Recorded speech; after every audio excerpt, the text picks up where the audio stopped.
What's up guys, and welcome back to Man Cave Collectibles, coming at you today with another figure review. So today we're looking at a figure from the Super7 ThunderCats line. This is our third figure that we've reviewed in Wave 1, Jackalman. So just as we have seen with the other two figures, Lion-O and Panthro, we've got just the cardboard box, which is kind of a protective covering for the actual box that contains Jackalman. We've got that 80s style ThunderCats writing here on the front, Jackalman's name, Super7 branding there on the bottom, and really nothing else on the box other than some kind of legal jargon here on the back. This is just nothing more than a protective covering. Let's go ahead and break Jackalman out of the cardboard box and take a look at his actual box. All right guys, and inside the cardboard box we have one of the, I guess, best looking boxes I've seen on an action figure in a long time. This is, and I don't just mean with Jackalman's, I mean just with the Super7 ThunderCats line in general so far. I have really enjoyed these boxes. I think they did a fantastic job on them. So here the difference that we still have that full kind of embossed logo, but in this case we have the Mumm-ra logo. This is the logo that we see on Mumm-ra's chest. Where with Panthro and Lion-O, go back and check those reviews out. If you haven't seen them yet, I reviewed those over the last several days. We have the ThunderCats logo on there. So I really like that they swapped it up for the villains and gave the new logo. That's really cool. We've got that ThunderCats writing, as we've seen with all of them. You've got your character name here just below the slip cover, Super7 logoing there, and then on the back just have that same ThunderCats logo. So they took a very kind of similar take on each of the boxes, regardless of whether it was ThunderCats or Mumm-ra side. So I like that. All the boxes looking uniform with the exception of the symboling and logo. Now the greatest part, the coolest part about this is you pull off this slip cover to reveal a very nice window package, which we see here. Jackalman inside, we can see him and all of his contents.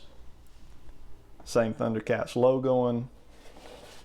As we spin on around, we've got that same kind of promotional artwork on the back, gives you that very 80s vibe. Then we have a little write-up on Jackalman. It says loyalty is very important to Jackalman. Unfortunately, he is only loyal to himself. As a member of the mutants, enemies of the ThunderCats, Jackalman leads the Jackalmen, a group of humanoid jackals from the planet Plundar. Jackalman's real name is Knar, and regardless of his name, there's no question that this scavenger is a conniving coward whose intentions can never be trusted except when it comes to him using any means possible to destroy the ThunderCats. So a cool little write-up. It actually gives you his real name, which is Knar. That's kind of cool, kind of throwing it back to some history there as far as Jackalman. So I like that. Let's go ahead and crack Jackalman out of this package and see what we got. Alright guys, we got Jackalman out of his packaging and on a review table. As always, we'll jump straight into accessories first. So we'll go ahead and take a look at his club that he comes with. So we've got just a pretty well detailed, a pretty nicely detailed club. Has a little spike on it with some black painting. One issue here with this club, you can see that this is almost like a gummy type of material. It's not a hard plastic like I would like it to be. It is very bendy and bends very easy. One problem, I could see it's heavily weighted here at the top, and I could see if you were to have him hold this anywhere in this area, I could see this over time, slowly the weight of this just taking the club over. So if you were going to pose him with this, even though it wouldn't look as good, you would probably want to try to have him hold it somewhere up in this area. Otherwise, over time, the weight of this club is definitely going to sink that down and kind of warp your plastic rubber there. So a little bit of a missed opportunity there, I think, for Super7. Probably should have went with a little sturdier rubber there. Got a couple holding hands here. Just kind of like we've received with Lion-O and Panthro, just that same type of holding hand. This would be for the weapons or the guns. He only comes with one additional pair of hands. He also comes with kind of the semi-relaxed hands that you see there on him right now. That is what he comes out of the package with. We also get an additional head sculpt, which I think looks phenomenal. Kind of that angry, roaring, ready to fight type of head sculpt. This one looks really, really good. The paint on it is done pretty well as far as staying in the lines. I don't see, any real, jump out type of QC issues. You can see here we do have a little paint on the teeth area there. So this one looks good. This will probably be the one that I use as far as the display for him. Like this one a lot. We also get just kind of that stoic face. So with each of the figures we've reviewed so far, we've gotten these same type of facial expressions. You got kind of your stoic face, which is what we see here, and then you've got kind of your ready for battle face on each one of them with kind of the open mouth. So it looks good. Happy with that. Now, he also gets, I don't know what you would call this. It's kind of like a pike, and it's got the blade on the end here. So this one is a little harder plastic. It's not going to bend as freely. It doesn't have that gummy feel like the club does. So I'll probably use this one as far as posing him with. I think it looks really good. It's tall, so you can see here it's a little taller than him. I would say probably pushing about 8 inches or so in length. So this is a real nice addition. It's got some nice paintwork here on the blade. Got a little bit of gray here, kind of on the metal area that would be holding the blade in place. This one looks good. Has a little bit of sculpted detail there on this wooden handle. Probably my favorite weapon that he came with. Now he also comes with some additional guns here. He's got 2 kind of smaller handguns. These will go in his holding hands pretty well. Kind of got a little bit of a metallic finish to them. So they look okay. You can see, yeah, there you go. You can kind of see that kind of almost glittery metallic look to them. And then he comes with more of a rifle style gun here. And it has kind of that same glittery metallic finish to it as well. So those are nice. Just solid at the end, not hollow. So that looks good. So let's go ahead and jump into our Jackalman figure. All right, guys, so we'll do some close-ups here of the figure. We'll look for QC issues here. So we've got just kind of that stoic head that we talked about earlier. Really no expression to it. This one not as well painted for whatever reason. I'm not sure why. It's a little more messy. You can see here kind of up around the nose area. We got some of that yellow paint kind of bleeding off into the orange. Not real sure. The QC issues that we found, if you haven't watched my other 2 videos, definitely go check them out because you'll see what I'm talking about. The paint has struggled. The paint work has really struggled on these Super 7s. I can't bash them totally. I think I'm hoping Super 7 is aware and that this will be something they'll discuss with their factories where this is being done. Super 7 is not painting these figures. This is being done on the manufacturing side, and I hope this is something they will address before any more waves come out. Here we go. We got a little bit of random kind of grayish blue up here on top of the sculpt. Coming around to the back here, we've got this fur. Looks good.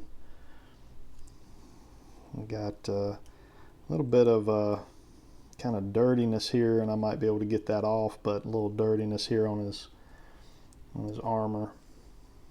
The sculpt on these looks phenomenal though, guys. Really, really happy with that. Got some paint chippage there on the red on front. I wish the paint work matched up with the sculpt, because if it was as well done as the sculpt is, I think these things would be sold out everywhere, just as the TMNT line has been. Got a nice little cloth here, or whatever he's using to cover, I guess a loin cloth. I don't know what we would call this, but painted well in green, looks pretty good. One thing, we'll jump back up here. So a missed opportunity, and they're aware of it, and I think they're going to fix it for us. You can see here where he has the yellow on his mouth. That yellow is supposed to come on down kind of here into his neck fur, and I'll try to throw up an image for you here so you can see what it looked like on the Mattel version. Mattel did get it right. They just completely forgot to paint that. So from what I understand, those of us that purchased this are going to get basically this whole piece, this armor piece, and you know, strap across here, as well as this shoulder piece. That's all one piece. We're going to get this from Super7. So really cool that Super7 is going to go ahead and take care of that for us at no charge. They're going to ship us all replacements here, which will fix that really big paint flaw. I mean, that it's not a paint flaw, but I guess a miss from a paint standpoint. So you can be looking for that. As we move on down, you know, we've got the issue here where the shins are reversed. If you've watched any other reviews, you know, Pixel Dan or Toy Bro, they discuss this as well. These are on the wrong legs, and it was done the same way on Mattel, and Super7 didn't fix it. Now, from what I understand, I haven't heard that there's going to be any type of a fix for that. So that's a little bit disappointing. You know, the fact that you knew it was a problem with Mattel, and then we still got it wrong when you re-released the figure, that's unbelievable to me. I can't fathom that.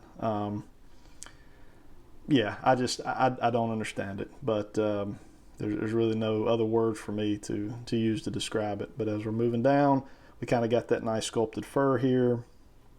Got a little bit of issue here on the back of my calf. Got some of the gray, it looks like, off of these ankle straps. Kind of got over into the brown some there.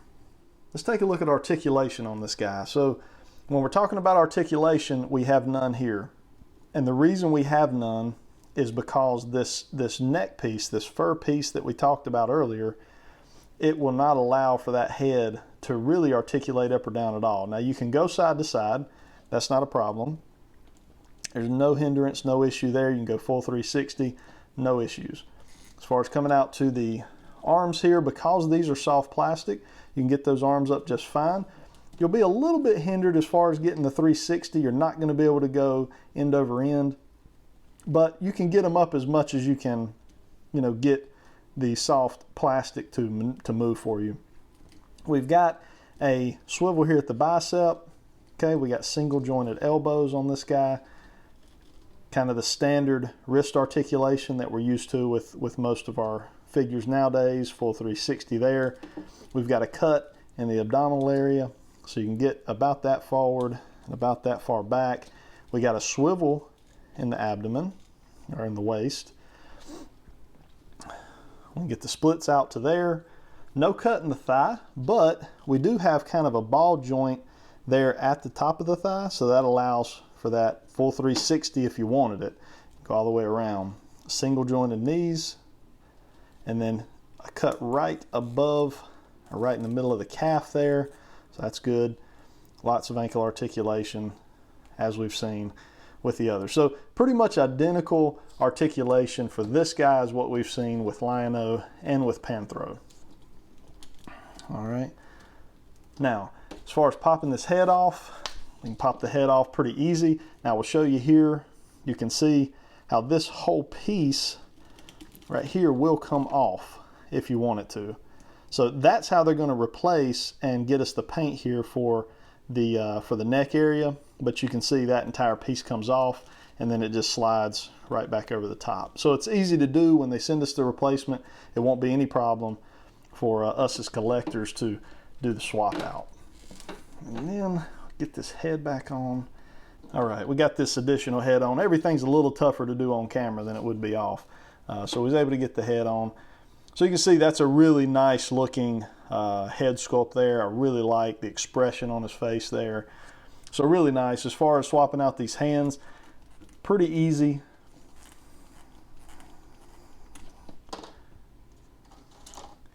Just slides in, a little peg in the peg hole.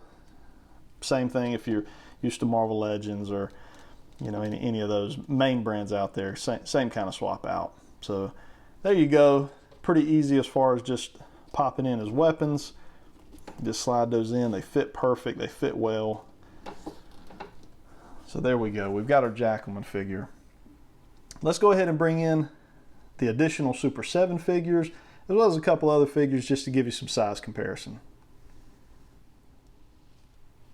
All right, guys, so we got our other Super 7 ThunderCats figures here for you to see from a size standpoint. I feel like Jackalman may be a hair tall. Let me know your thoughts in the comments below. I know a lot of times scale is opinion, and you know, a lot of times with these old cartoons, it's really hard to tell what scale truly was, because from different frame to frame, you know, the size of characters change quite often. You know, Transformers being one of the biggest ones out there, you know, it was hard to tell size from these cartoons, because whoever was drawing the cell at the time or whatever, you know, it changed. But I feel like he's a little bit tall.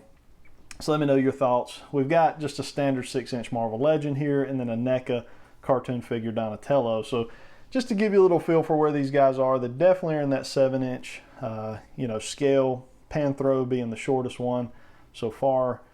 But kind of my ending thoughts, guys. The Super 7 line so far, I've been happy with, but I can't say that I've been ecstatic with. And really, my problems and my qualms stem from the QC issues. You know, the QC issues that we saw with Lion-O, you can see those in my review. Panthro was probably on the better side as far as the 3 that we've reviewed so far. He definitely had the least amount of QC issues, which made me very happy and get, you know, very hopeful that going forward, that's more along the lines of what we would get. And then with Jackalman, you know, the deal with the shins, you know, that's to me the most unacceptable of anything that we've seen so far in the Super 7 line. And then, you know, forgetting the paint here, that's a manufacturing issue, and Super 7 is going to make it right, so I can't hold that against them. They've done a great job on sculpt, guys. The sculpt is fantastic. I know the bodies are a little old, because it is also even what Mattel used. But I think for what we're getting, the sculpts are good. The sculpts look good. So I think if they can work out these QC issues as they move into Wave 2, really get with those manufacturing plants that are putting these out for them, and, you know, really kind of get serious and firm. And, you know, we're not going to accept, you know, the type of paint issues. You know, look at this belt and this stomach area. You know, I got pitted paint on the stomach, you know, and red all over the belt. You know, they can stop that. You know, so I hope they will. And, you know, I'm cheering for them, because I love this line. I want it to continue. And I saw that we just got Wave 4 announced yesterday. So let me know your guys' thoughts on this line, on this figure. Are you getting them? Do you know, have you already picked them up? Are you seeing similar QC issues to what I've seen and what I've reviewed so far? Love to hear from you guys. Hit that like button. Hit that subscribe button if you're not a subscriber. Check me out on Instagram, Man Cave Collectibles Reviews. Put up things there as far as my toy hunts and what I'm reviewing, and just kind of news in general. So we're just kind of getting that Instagram page cranked up, and something kind of new for the channel. Hope you guys have a good rest of your day. Until next time.